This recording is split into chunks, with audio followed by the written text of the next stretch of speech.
जैसा कि हमने लास्ट एपिसोड में देखा था, वांगमिंग पूरी टीम के साथ अब गॉड फॉरसेकन गेम में आ चुका है। पर आते ही उसे पता चलता है कि ये तो जांघई सिटी का ही रूइन है। तभी इन लोगों के ऊपर दो अर्थसेकर मॉन्स्टर्स हमला कर देते हैं, पर इनकी टीम कॉपरेशन के थ्रू इन दोनों को ये आसानी से हरा देती है। फिर गुइयुए इस एरिया को स्काउट करने के लिए अपने आउल का इस्तेमाल करती है और स्काउटिंग में इसे पता चलता है कि ये पूरा शहर इन्हीं अर्थसेकर मॉन्स्टर्स से भरा पड़ा है और इस फाइट की वजह से बहुत सारे हमारी तरफ अट्रैक्ट हो चुके हैं। पर उससे एक ऐसा रास्ता भी मिलता है जहां से शैडो गुजरा था और उसने वहां के सारे अर्थसेकर्स को निपटा दिया था। तभी इन लोगों के ऊपर बहुत सारे अर्थसेकर्स का झुंड हमला करने के लिए आ जाता है, तो ये सभी लोग शैडो के रास्ते को ही फॉलो करना चुनते हैं। दूसरी तरफ क्विंगफेंग भी उस जगह पे आ चुका है जहां पर उसकी पिछली हिंदी में गॉड स्लेयर गिल्ड का हाइड आउट हुआ करता था। पर अभी तो ये बहुत ही पावरफुल डंजन है। एमसी ने अपनी पिछली जिंदगी में इसे क्लियर करने के लिए बहुत ही बड़ी टीम का इस्तेमाल किया था, पर इस बार वो अकेले इसे क्लियर करना चाहता है। फिर वो एक मैन होल में सारे मॉन्स्टर्स को खत्म कर देता है। वो मैन होल उसने क्लियर किया ही था। तभी वो रियलाइज करता है कि इस डंजन में तो ऐसे दर्जनों मैन होल्स हैं और हजारों रूम्स हैं, पर फिर भी वो हार नहीं मानना चाहता और जल्द से जल्द इसे क्लियर करना चाहता है। यहीं पर ही हमारा पिछला एपिसोड खत्म हो गया था। हमारा आज का एपिसोड शुरू होता है किसी और शहर या कंट्री से। यहाँ के भी कुछ लोग लेवल 10 तक पहुंच के गॉड फॉरसेकन कॉन्टिनेंट में आ रहे हैं। एक लड़का और एक लड़की अपने टाउन के टेलीपोर्टेशन सर्कल का यूज करते हैं और गॉड फॉरसेकन कॉन्टिनेंट में पहुंच जाते हैं। आते ही उनका सामना इस तबाही भरे मंजर से होता है। ये लड़का कंफ्यूज लग रहा था और वो कहता है, तो क्या ये टूटी फूटी जगह गॉड फॉरसेकन कॉन्टिनेंट है? पर ये लड़की यहाँ पर समझ चुकी है। ये थोड़ा घबराते हुए कहती है, ये मुझे तो बहुत ही वियर्ड फील दे रहा है। ये मुझे इतना जाना पहचाना क्यों लग रहा है? ये रूइंस,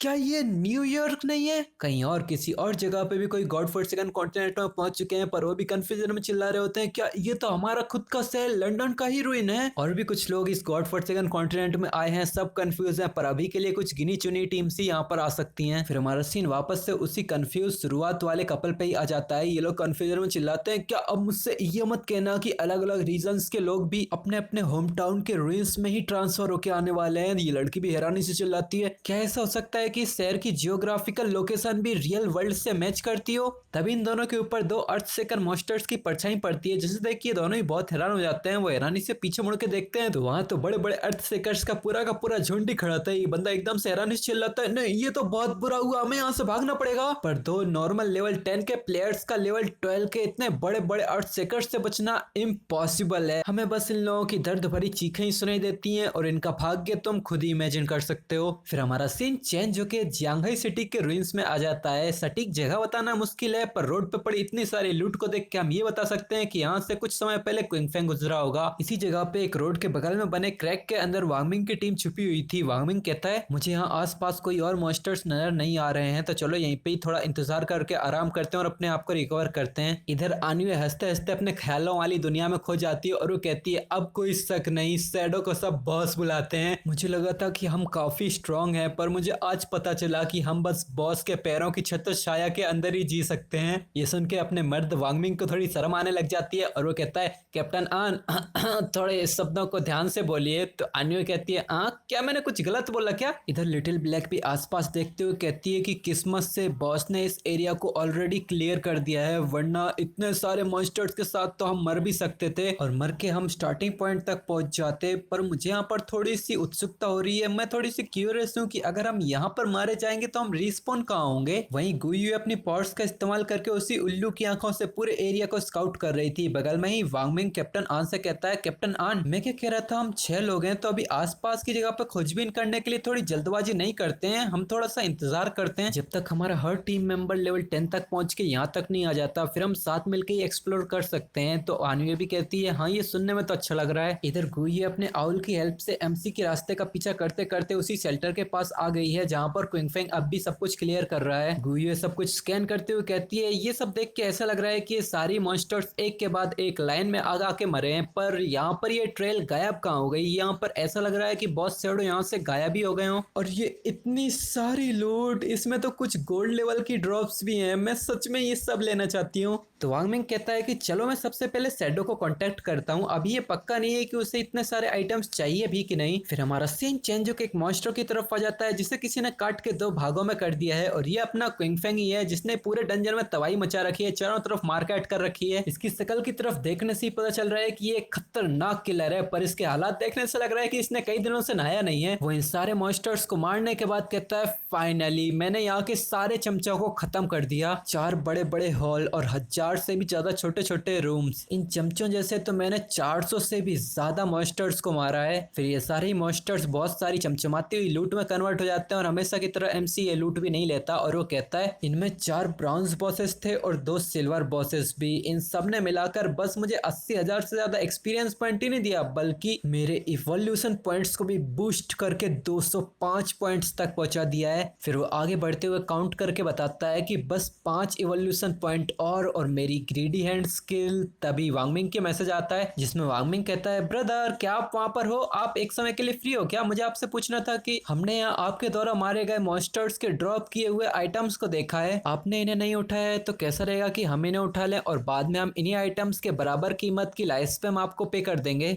ये देख के क्विंग फेंग सोचता है कि लगता है वांगमिंग की पार्टी और बाकी सब भी यहाँ पर आ चुके हैं। फिर वो इससे कहता है ठीक है तो मैं तुमसे बाद में कांटेक्ट करता हूँ, मेरे पास भी एक इक्विपमेंट्स का बैच है जो मैं बेचना चाहता हूँ। जो सुन के वांगमिंग कहता है ऑल राइट ब्रदर, हम आपका इंतजार करेंगे इन्हीं रूइंस के बंकर में, इसके कोऑर्डिनेट्स हैं। और वो फिर इनके कोऑर्डिनेट्स लिख के भेज देता है। कोऑर्डिनेट्स देख के एमसी करता है और फिर वो आगे बढ़ते हुए एक रूम में आ जाता है जहाँ पर चारों तरफ बिजली बिखर रही थी, मतलब बहुत सारा करंट फैला हुआ था और वहीं पर ही किसी एंजल का स्टैचू जैसा भी था। पर क्विंग फेंग इस करंट को इग्नोर करते हुए खुले सांड की तरह रूम में घुसा चला आ रहा था और वो कहता है तो अब ये गार्डियन प्रकट हो ही गया और अब हमें उसी गार्डियन को दिखाते हैं जो कि देखने में कतई जहर लग रहा था। भाई साहब उसकी पूरी बिजली से ही बॉडी बनी हुई थी और उसने एक नाइट का आर्मर पहन रखा था, उसका हेल्थ बार भी उसके ऊपर ही लटक रहा था और अगर हाइट से देखा जाए तो 10 क्विंग फेंग भी इसके बराबर नहीं होंगे। हमें इसकी पूरी इंफॉर्मेशन भी दी जाती है। यह है लेवल 15 का सोल प्यूरिफायर, इसका नाम तुम खुद ही पढ़ लो। ये एक प्लेटिनम ग्रेड का मॉन्स्टर है और इस सोल प्यूरिफिकेशन लैंड का गार्डियन भी। इस लैंड का मास्टर बनने के लिए तुम्हें इसे हराना पड़ेगा। इस मॉन्स्टर को देख के क्विंग फेंग मनी मन सोचता है कि इस रूइंस सिटी में लेवल 15 तक के ही मॉन्स्टर्स होते हैं। ये सोल प्यूरिफायर इन रूइंस का हाईएस्ट लेवल का मॉन्स्टर है और यहाँ का हाईएस्ट ग्रेड का बॉस भी।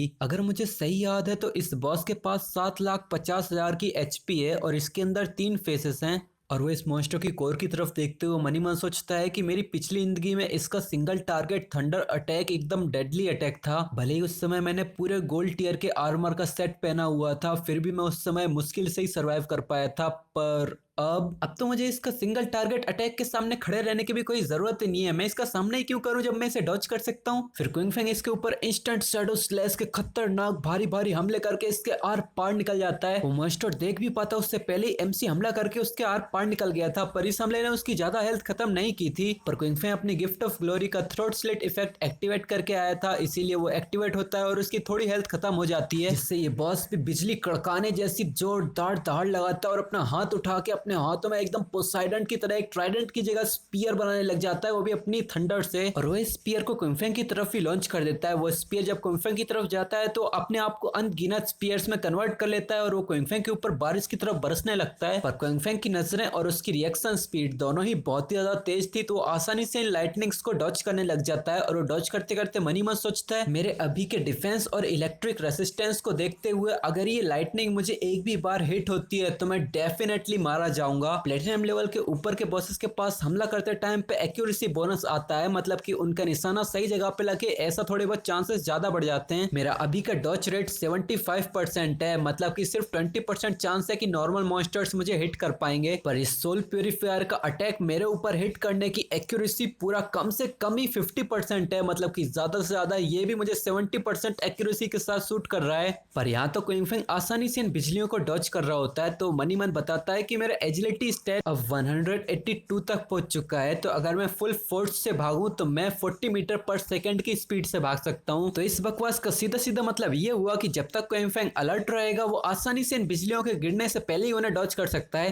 तभी क्विंग फेंग को एक मौका दिखता है और वो मनी मन सोचता है कि मेरी पिछली जिंदगी में मेरी गिल्ड इसीलिए सर्वाइव कर पाई थी क्योंकि हमारे पास थोड़ा लक अच्छा था और हमारे पास एक प्रीस्ट शील्ड था। पर इस बार ये ले मेरा चक्कू खा। वो एक स्लाइस अटैक करके स्वैग में यहाँ से भाग जाता है और वो कहता है कि मैं इस बार इस बॉस को एक सिंगल चांस भी नहीं दूंगा। क्विंग फेंग की फाइट तो अभी अभी बस शुरू ही हुई है और उसने अपने पावरफुल अटैक से इसकी अच्छी खासी हेल्थ को खत्म कर दिया है। और वो मनी मन सोचता है मेरे throat slit, instant shadow slash और ये प्लेग एक्सप्लोजन ब्लेड का डैमेज सब मिला के तो अच्छी खासी इसको डैमेज कर रहा है और इसने तो इंस्टेंटली 2,50,000 की हेल्थ खत्म कर दी। अब आगे ये बॉस फेज 2 में जाने वाला है। तभी इस रूम में बहुत ही तेजी से बिजलियां फैलने लग जाती हैं, बिजली कड़कने की आवाजें तेज होने लगती हैं। ऐसा लग रहा था कि चारों तरफ बिजली ही बिरजर्क हो रही हो। इस बॉस के आसपास 3 लाइटनिंग ऑर्ब्स कंडेंस होने लग जाते हैं। एमसी ने देख मनी मन सोचता है कि ये प्यूरिफायर अब इनविंसिबल स्टेट में एंटर कर रहा है। अब ये कंटिन्यूअसली ऐसे ही लाइटनिंग ऑर्ब्स को जनरेट करेगा और हमला करता ही रहेगा। इस फेज में तुम्हें सबसे पहले इन 3 लाइटनिंग ऑर्ब्स डिस्ट्रॉय करना पड़ेगा, वरना ये बॉस बिरजर्क स्टेट में चला जाएगा। मेरी पिछली जिंदगी में ये बॉस बिरजर्क मोड में चला गया था और एक ही हमले में हमारी पूरी टीम को इसने खत्म कर दिया। इसके बाद तो कोई शायद पागल ही हो गई और उसने बोला कि मेरा हो गया, और उसने तो इस गेम को दोबारा खेलने से ही मना कर दिया। तो दूसरी बार कोशिश करने पे हम उसे अपने साथ रेड में नहीं लेके गए और हम एक ही बार में सक्सेसफुल हो गए।